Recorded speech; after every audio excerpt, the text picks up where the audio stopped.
Welcome to phase 0 of the success path. And remember, I call it phase 0 because we're not really getting technical here in phase 0. We're talking about the foundation that's going to support your career. And as another reminder, as we go through your Cisco Cert success path, each of these phases represent a step that I would take if I were starting all over again. And during these videos, in this course, I want to give you an overview of what's going to be learned, what you're going to get out of each phase. And I'll try to teach a couple of concepts from each phase along the way. Of course, these are not going to be comprehensive trainings of each phase. But the good news is, at the end of each of these recordings, I'm going to point you as to where to go next, what training I would recommend you follow up with, and I'll give you a big discount on that training. So here in stage 0, we're talking about laying the foundation for your career, and the product I have that goes through that is called Your IT Career Success Blueprint. Let's take a look at an overview of that in this video, and I'll give you a discount towards this product if it's something you don't already have and you would like to pick up. And we'll teach some concepts along the way. First, to have a successful career, I think we've got to set some goals. We need to know where we're going. As Zig Ziglar taught us, we cannot hit a target that we don't even have.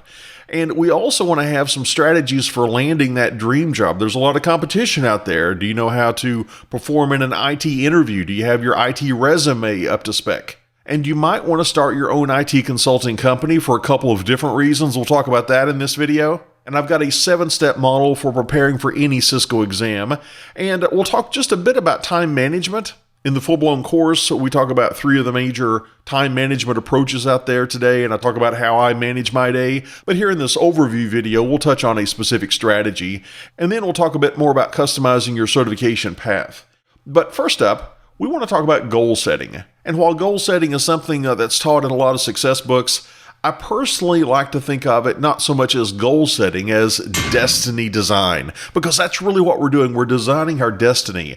And one of the common goal setting models out there, if you read much of the success literature, is based on the acronym of SMART, where that stands for having a specific goal that is measurable, and it's not outrageous, it's attainable, it's realistic, and it's timely, or it's time-bound. And while those are great, and I think we have to have some SMART goals, I like what Brendan Burchard teaches. He talks about having dumb goals. And a dumb goal is dream-driven. It's not just something that looks good on paper, it's something that really ignites that fire inside. It's uplifting, and you're going to be able to develop some methods to integrate it in your life that's going to help you achieve those goals. And it's going to be behavior triggered. So, for example, when you walk in your office, he talks about having a door frame trigger. Once you go through that door, that automatically triggers you to maybe run something through your head like, today I'm going to serve my customers, my employer, I'm going to build my career. You want to say something inspiring to yourself based on different triggers that happen throughout the day.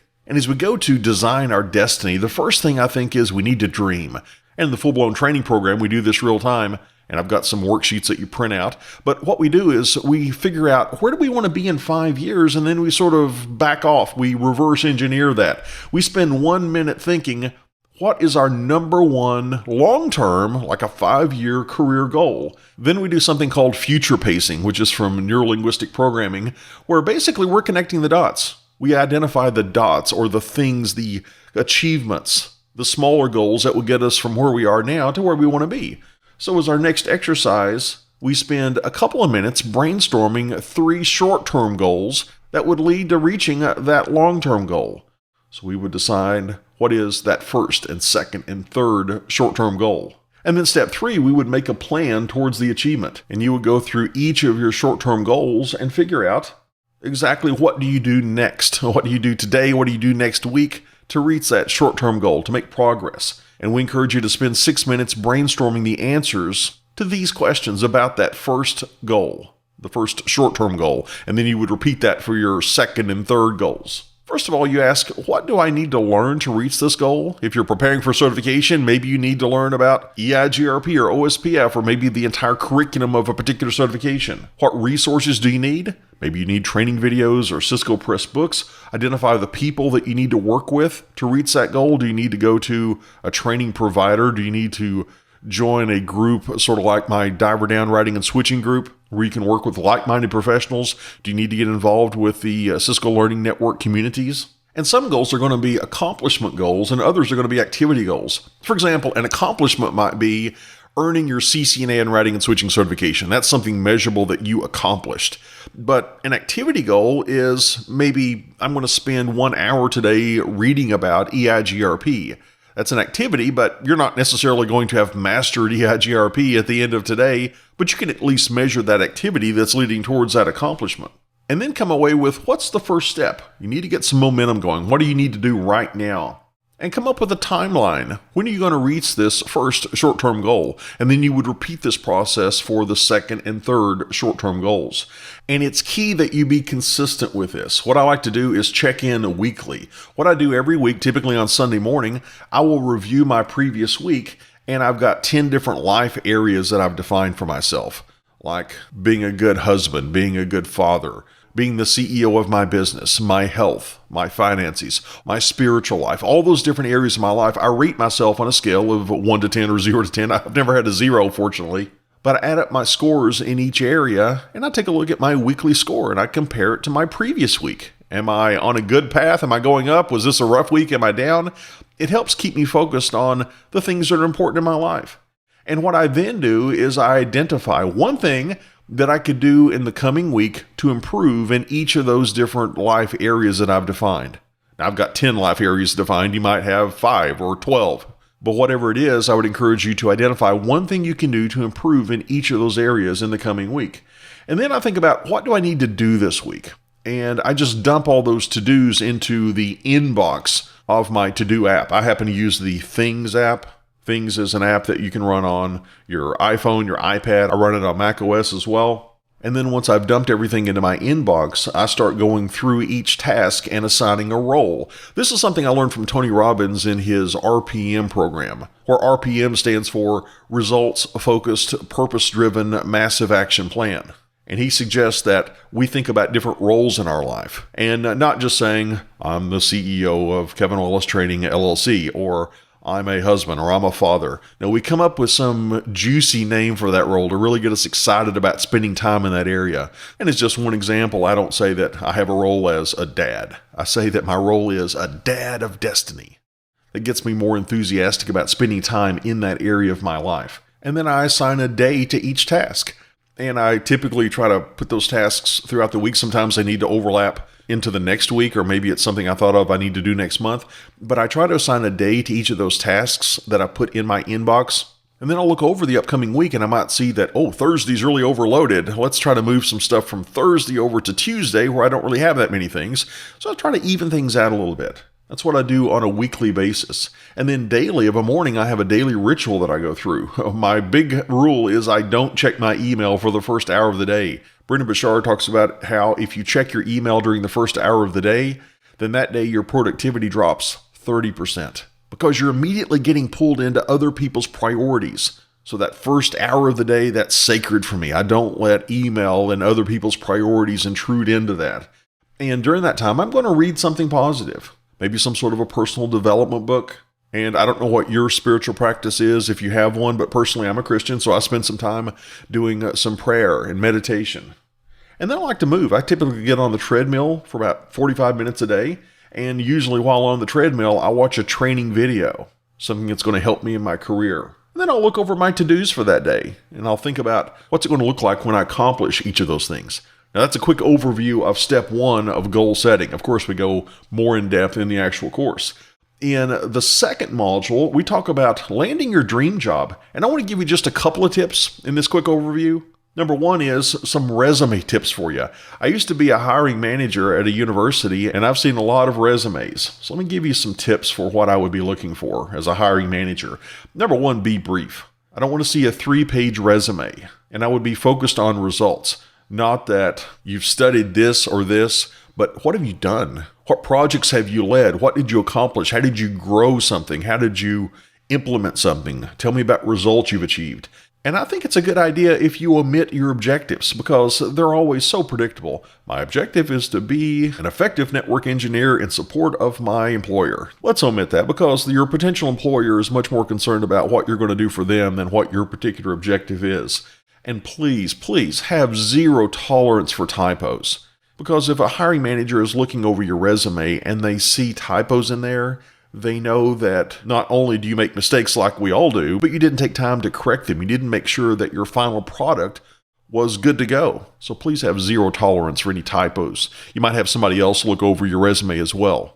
And also, if you've got a bunch of certifications, highlight your top certifications. I mean, if I'm producing a resume, I'm going to put on there that I'm a CCIE, a double CCIE in writing and switching and collaboration. I might put on there that I'm a Cisco certified systems instructor, but I'm not going to put my lower level certifications. If I've got those top level certifications, I don't think my employer really cares that I have a CCDA, which I think is a great certification. But if it's not at the top of your certifications, I wouldn't list it. I would leave out Network Plus or A Plus or things like that. List your top certifications.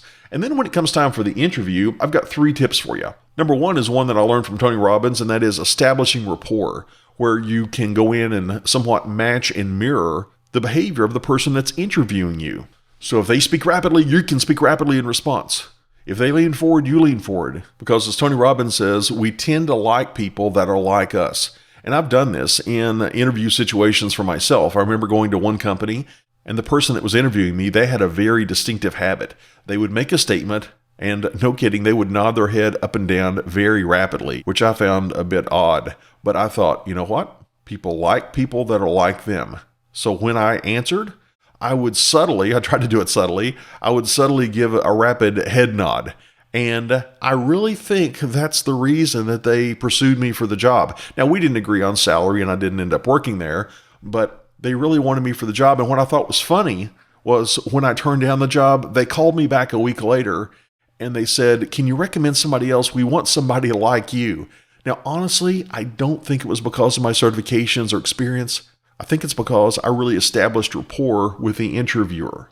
And of course, one of the typical interview questions that you hear about is, tell me about a time that you failed. Tell me about something you regret. I want you to be ready to tell a true story of regret and tell how you fixed that. How did you overcome it? How do you know that you'll never do that again? So have that story ready to go. And they might ask you something technical that you don't particularly know about. I mean, there's a lot to know. You might not know about BGP or MPLS. But what you can do is bridge from whatever they talk about to something you do know about.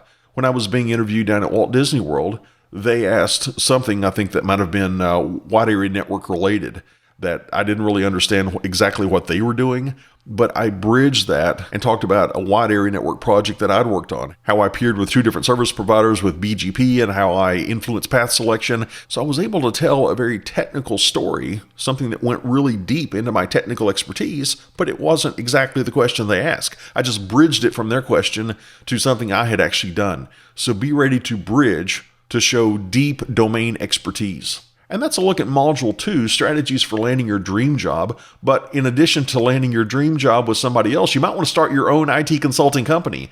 And there's a couple of major reasons for this. Number 1, you might want to do this full time. You might want to be in business for yourself as an IT consultant. But even if that's not your goal, by starting your own company and getting a few jobs on the side, that's going to help build experience that you can then put on your resume to help you get that dream job. And one way to get experience could be just to volunteer. This is going to help you with your resume. For example, personally, I do a lot of volunteering at my local church. You might find some other charitable organization where you donate your time. I mean, I've installed a wireless network at my church. In fact, I'm about to update it as we speak.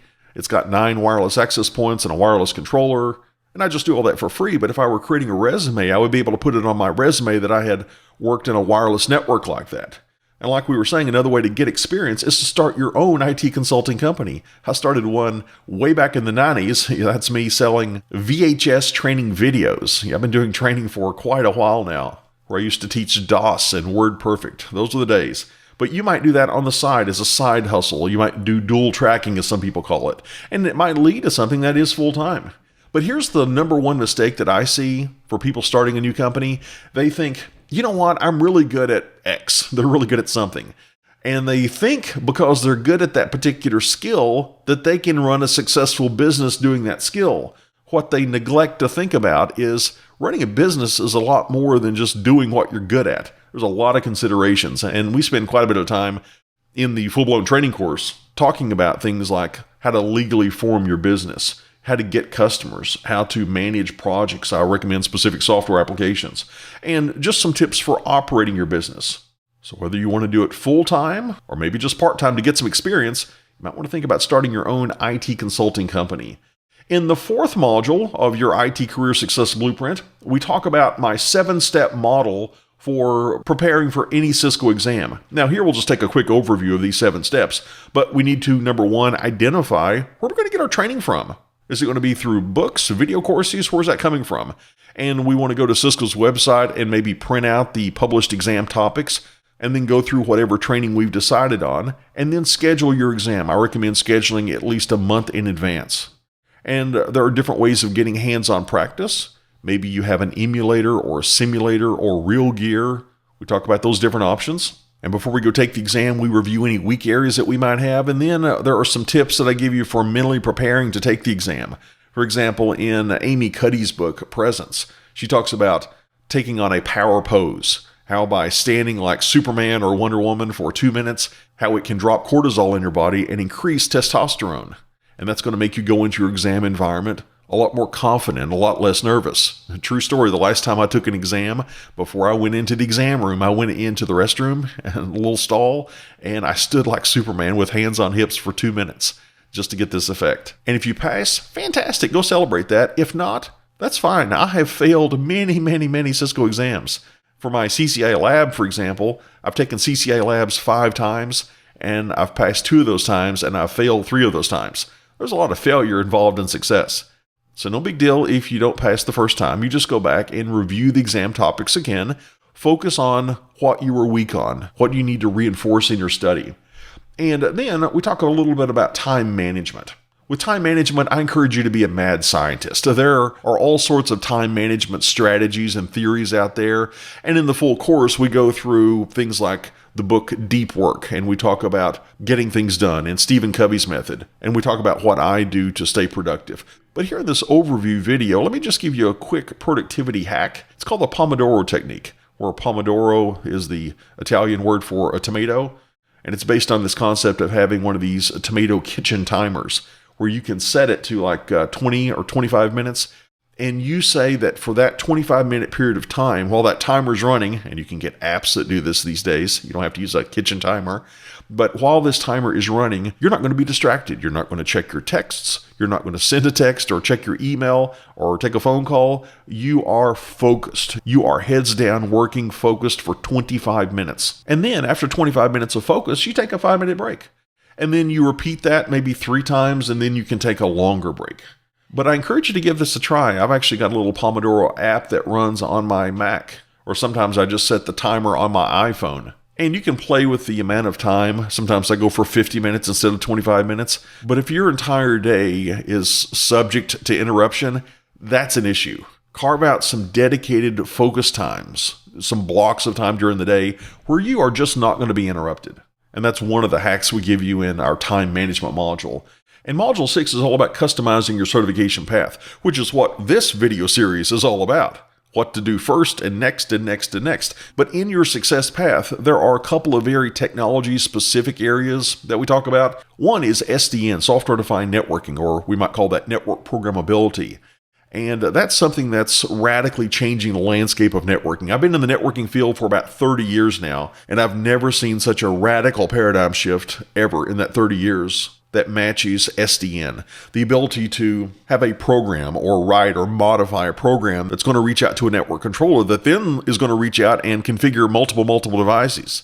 And we've got a video coming up in this series where we'll get more into the network programmability framework. And this is the framework that I've designed that kind of ties together the big pieces of network programmability that you need to understand. And the other big technology-specific area that I recommend as part of the success path is cybersecurity, because depending on where you read it, within the next couple of years or so, there's going to be about 6 million jobs projected in cybersecurity, with a whopping 25% of those empty. 1.5 million empty jobs in cybersecurity. So whether we want to do cybersecurity as our main career focus or not, I think we all need to be conversant in it. There's going to be a lot of this going on. We need to understand the basics of cybersecurity. So I recommend that we pick up something like the Cisco CCNA in CyberOps. Now, the job role Cisco says that this gets you ready for is to be a Security Operations Center associate level security analyst. Now, that may or may not be your goal, but I think we need to understand these concepts regardless of our field. And the cool thing about this CCNA is there are no prerequisites. You do not have to have your CCNA in routing and switching first. I think you probably should, but you don't have to. And it's made up of a couple of different exams, and we'll have a video in this series where we'll focus more in on the CCNA in CyberOps. Here's some of the topics, if you want to just peruse through those, that you cover in your CyberOps studies. And those are a couple of steps I think you should take along your success path. And on that note, we'll start to wrap up this Phase 0 video, where I wanted to give you an overview of some things that you need to think about as you're getting ready to build that foundation for your career. It's important that we set goals and know how to structure our resume and shine in IT interviews and maybe start a side hustle, start our own IT consulting company, have strategies for time management and in Cisco exam preparation. And of course, we go in much more detail in those things in your IT Career Success Blueprint course. And I promised you that after each of these videos in this series, I'm going to give you a discount towards the product that goes deeper into that particular phase. So for your IT Career Success Blueprint, you can go to this link, SP for Success Path, sp-blueprint.kevin.live, not .com, but .live, sp-blueprint.kevin.live, and you can pick this up for $19.99.